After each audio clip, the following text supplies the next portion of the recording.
Hace 24 siglos, un amigo, uno tiene amigos en los libros, comentaba que la felicidad humana, más que en que uno lo fuese simplemente, consistía en que uno hiciera feliz a los demás. Es una pregunta relevante, sobre todo cuando, por ejemplo, uno se va a casar. Me pregunta, ¿por qué te casas? Bueno, porque quiero ser feliz. Y esa es una respuesta equívoca. La respuesta correcta sería porque yo quiero hacer feliz a alguien. Y haciendo feliz a esa persona, que amo desde luego, también yo lo soy. La felicidad humana ha sido un tema desde el punto de vista filosófico, antropológico, de siempre. Por ejemplo, cuando uno intenta descubrir las raíces etimológicas de la palabra felicidad, advierte que hay muchas raíces, pero hay tres que a mí me gustaría comentarte. La primera raíz de la felicidad como término es la palabra félix.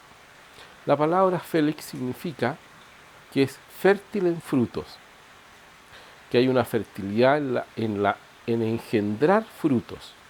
Esto es muy interesante porque, por ejemplo, se utilizaba la palabra felicidad aplicada a la agricultura. Un árbol feliz, félix, es un árbol que da muchos frutos. Si eso nosotros lo aplicamos a nuestra existencia humana, podríamos preguntarnos, ¿cuáles son tus frutos? ¿Cuántos frutos has dado? ¿Qué es aquello que has aportado? Se puede decir que una persona feliz es aquella que ha dado mucho fruto, porque con los frutos ha hecho feliz a los demás. Esa es una pregunta relevante que cada uno de nosotros tiene que plantearse. ¿Cuáles son tus frutos? Es lo mismo que preguntarte, ¿eres feliz? En segundo lugar, hay otra raíz etimológica que es muy interesante, que es fortunatus, el que posee fortuna, o el que posee mucha fortuna es aquel que es feliz. ¿En qué consiste esta fortuna?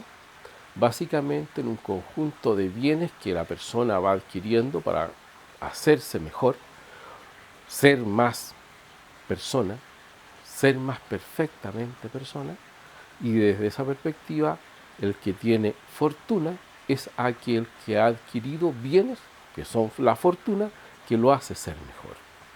Habitualmente eso en filosofía se llama virtudes humanas, hábitos que a uno le perfeccionan, que lo hacen mejor. Es más feliz, es más afortunada aquella persona que es más justa, que es más prudente, que es más alegre, que es más trabajadora, que es más cariñosa. Es decir, que tiene muchos bienes que ha adquirido en su acción, en la acción humana, que le han hecho tener esa fortuna intangible de bienes que son impresionantes y que la hacen de hecho amable. Y una tercera raíz de la felicidad humana como concepto viene del latín también beatus.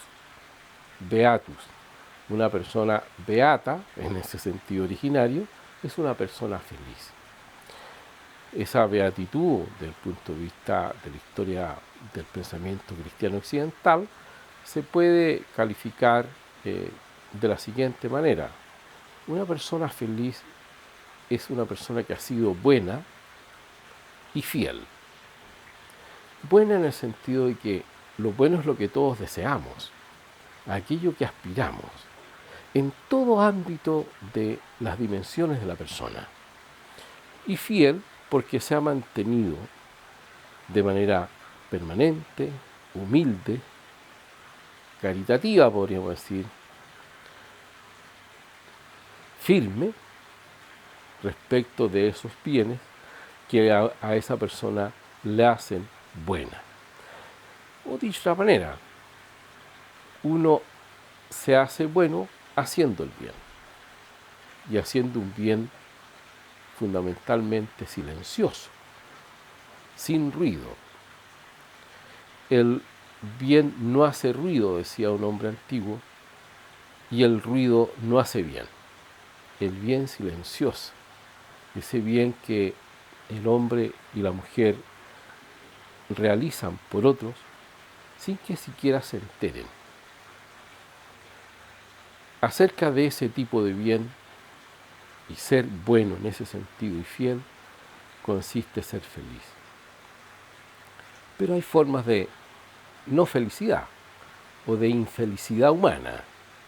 Por ejemplo, hay personas que viven ancladas en el pasado.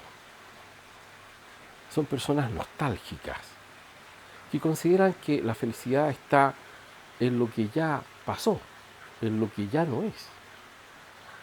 Hay una frase paradigmática, a mi juicio, en Borges, cuando señala o hace referencia a esta felicidad como nostalgia, que en realidad no fue. Dice: ¿qué daría yo porque me hubieses dicho que me querías? Pero no se lo dijo. Uno no puede vivir la persona feliz, vive el presente. No vive anclada en el pasado ni los buenos recuerdos, que son buenos ciertamente, pero la vida humana es acción, es acto, ahora, es presente. También puede ocurrir que tengamos una idea falsa de felicidad con relación al futuro, a un futuro que puede ser simplemente algo irrealizable. Utópico se llama esa forma de pensar. Utópica porque no tiene lugar, no va a ocurrir. Desde esa perspectiva, la felicidad en relación al futuro que no es, nosotros podemos llamarla simplemente ilusión. Vive ilusionado, pero no vive la realidad. Vive en un futuro que en realidad no va a pasar, ya sea porque no está en sus manos o porque tampoco tiene las condiciones para que aquello que él ilusionadamente desea pueda realizarse efectivamente. En este sentido, nosotros sabemos que las mujeres, en relación a los varones, siempre nos ubican, ¿no? Nos hacen tomar piel la realidad. Y es una característica bastante sana, sobre todo para nosotros que a veces vivimos solo de ilusiones. Lo que importa es vivir de esperanza, de algo que efectivamente va a ocurrir en el futuro. Pero también hay formas falsas de felicidad con relación al presente. Por ejemplo, había un antiguo pensador que se llamaba Horacio, que planteaba una forma de felicidad falsa o estragada de felicidad. Es el llamado carpe diem, que en alguna oportunidad usted ha visto seguramente una cinta cinematográfica, El Club de los Poetas Muertos, en el cual efectivamente esa forma de felicidad se plantea como un planteamiento de una forma de vida, pero que sin embargo es falsa. La felicidad no está en el pasado, como nostalgia. No está en el presente como carpe diem, como aprovechemos el momento, bebamos y comamos que mañana moriremos. Tampoco está en la ilusión utópica. ¿Dónde está la felicidad? En realidad, la felicidad desde el punto de vista temporal está en el presente vivido como eternidad. Y ese presente vivido como eternidad se da en la vida cotidiana. Se podría decir que la felicidad consiste en esa actitud ética de poder vivir de una manera sencilla, de una manera humilde, el momento presente, pero con dimensión de eternidad. En el fondo es como cuando nosotros realizamos una serie de actividades de manera cotidiana siempre, pero de una manera nueva. El alegrarnos, por ejemplo, de cortar el césped del jardín, o de escuchar ese ruido de fondo del agua. Y estamos siempre haciendo lo mismo. Es como cuando el amante le dice a la amada: te amo, te amo. Y dice siempre lo mismo, pero lo dice de una manera nueva. En el fondo, la felicidad consiste en vivir la cotidianeidad del presente de una manera siempre nueva. También existen fórmulas falsas de felicidad cuando el hombre, ¿no es cierto?, sostiene que al final no hay nada, cuando no hay una esperanza, cuando no hay algo cierto, un bien final que el hombre desea alcanzar.